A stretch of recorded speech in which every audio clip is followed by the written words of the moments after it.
Oh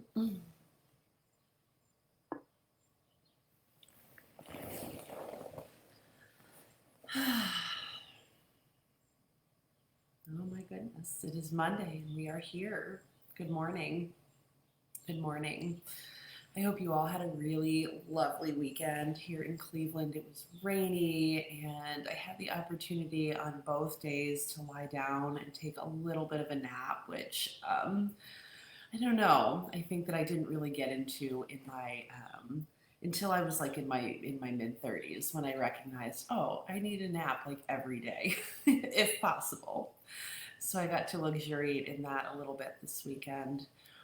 And I was reminded by Trisha Hersey, who is the creator of this really amazing Instagram account called the Nap Ministry. She calls herself the Nap Bishop, which is just so wonderful. I was reminded that when you don't give yourself time to rest, it just kind of destroys your creativity, it destroys your ability to like move through the world in a way that's really kind. So this little bit of rest this weekend was so nice and so crucial, and a little bit of a reset as well. And I hope you all had a restful weekend. And I had a couple of thoughts. Of course, like I wake up every Monday morning and I'm just like, what mudra am I going to teach? What's going on today? And I had a couple of thoughts, but it keeps circling back to this idea for me about these practices as being a way for us to gain some greater, deeper insight. Right? We don't meditate just for laughs. Sometimes when we meditate, the shit that comes up is pretty intense. It's not always like fluff and puppies and rainbows. Sometimes there's some really hard things that come up when we are sitting quietly and listening to what's going on inside of us. And, those who believe that like following a spiritual path or following the path of yoga and meditation is like easy and fun, maybe they just haven't really practiced. It's not always puppies and rainbows. Sometimes it's really, really hard. So I was thinking that this morning we would get started with a mudra called Naga Mudra. And Naga Mudra is known as the mudra of greater insight or deeper insight. And it's super, super simple to practice. I mean, basically, you just take your two hands and you cross them one over the other, placing your right hand behind your left. And then you're going to take your thumbs and you're going to cross your right thumb into your left, like not kind of your palm, but maybe more up on like where your fingers meet. And then cross your left thumb on top of the right. So it's really easy. It's just like this. And then you're going to hold this up in front of your heart. And just kind of hold it here for a few moments. And sometimes when I get my hands into this mudra, I'm like squeezing for dear life. But see what you can do to relax the fingers a little bit, to relax the thumbs, and kind of let the hands hold themselves. You kind of let the hands just sit there.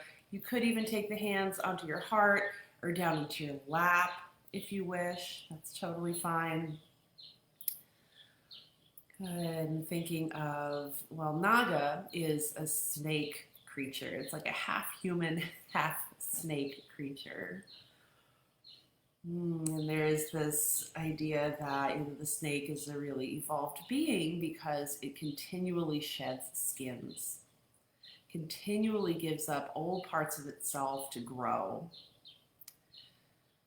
And man, I feel like if there's anything that's relevant now, it's that idea that, we do have these skins to shed. We do have these skins that represent things that no longer serve us, things that are outdated, things that are outright harmful that maybe we have been able to ignore, but maybe we can't anymore. So holding your hands in Naga Mudra, both of your hands crossed, your thumbs crossed too, up in front of your heart. And just letting yourself be here for a little bit. And if your eyes are open, you might feel comfortable letting them close. And if you don't, that's okay. You can always just kind of gaze ahead or down at your hands or the floor. And while you're marinating here, I have a poem by David Whyte, which I read in my class yesterday morning, my Sunday morning yin class, and I just wanted to share it again this morning because it's really, really lovely and poignant. It's called Sometimes. Sometimes if you move carefully through the forest, breathing like the ones in the old stories who could cross a shimmering bed of dry leaves without a sound, you come to a place whose only task is to trouble you with tiny but frightening requests, conceived out of nowhere, but in this place beginning to lead everywhere. Requests to stop what you are doing right now and to stop what you are becoming while you do it. Questions that can make or unmake a life. Questions that have patiently waited for you. Questions that have no right to go away. So breathing into that.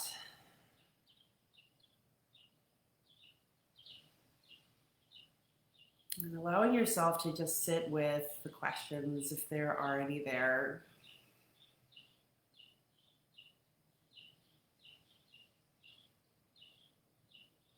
Giving yourself the time and space to sit and breathe and feel into them.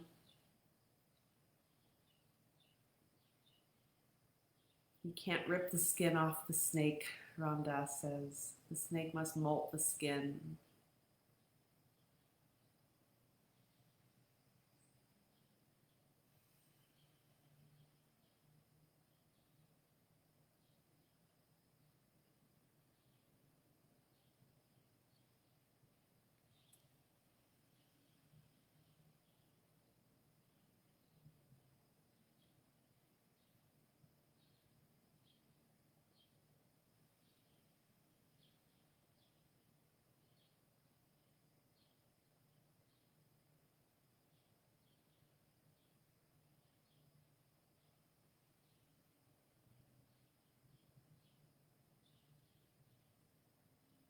And one thing I've found to be very helpful when sitting with difficulty that comes up or sitting with these big questions that arise while I'm meditating is to check back in with my body if the question becomes a little too big, a little too looming.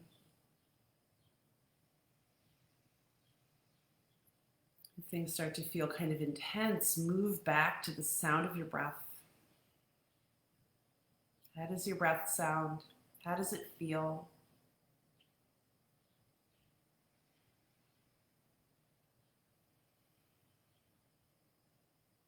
Are you clenching your hands again? If so, soften them a bit while keeping the shape.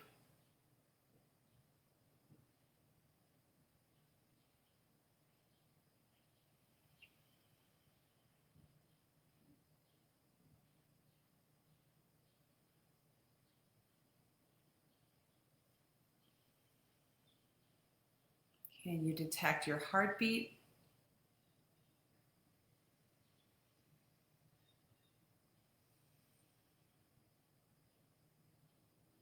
You notice where you're touching your chair or the floor or your couch.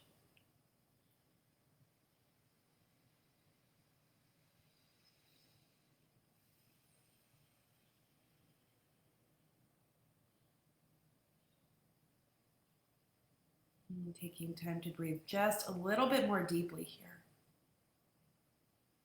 In and out of the nose if possible.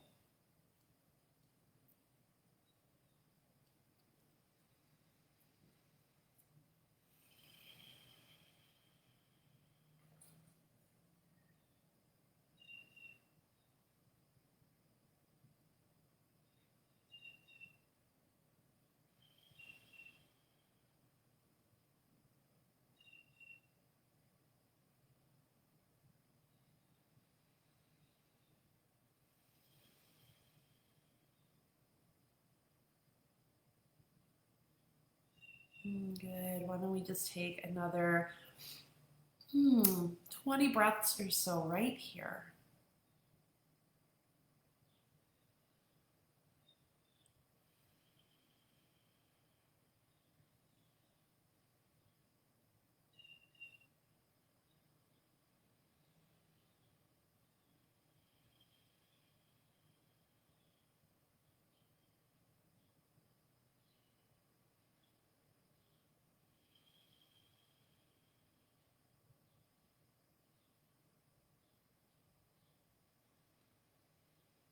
And you can think of this mudra as like a flashlight, right? Shining a light on the things that remain hidden.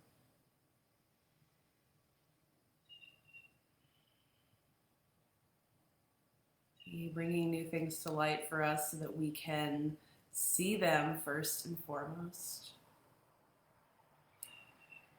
And then kind of devise a plan, I guess, for reckoning with what comes to light. I'm not talking about like all of the nuts and bolts. I'm just talking about like a heart plan. You know, how does your heart need to be to proceed here?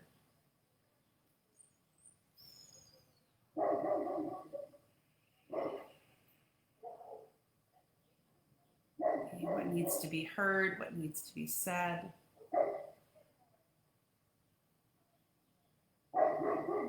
What needs to be felt? What needs to be released?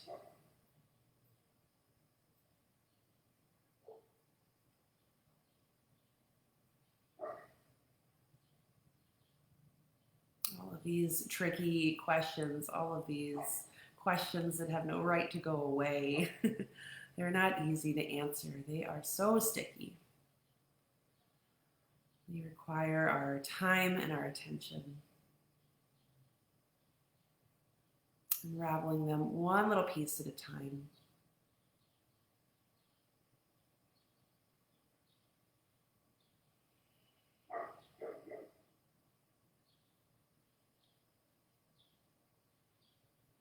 Just a couple more breaths.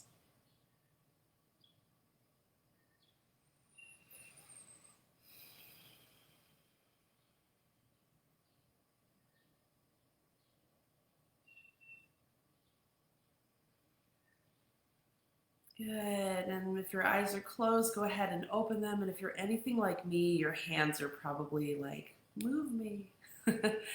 So open and close your hands a few times. Roll your wrists around. Good. You can take your hands together and kind of swim your fingers around.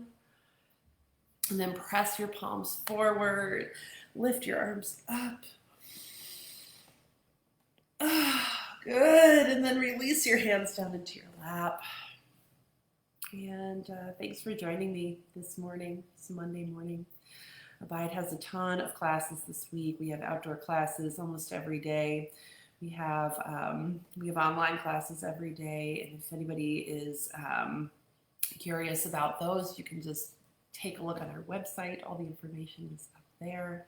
I really appreciate you being here this morning.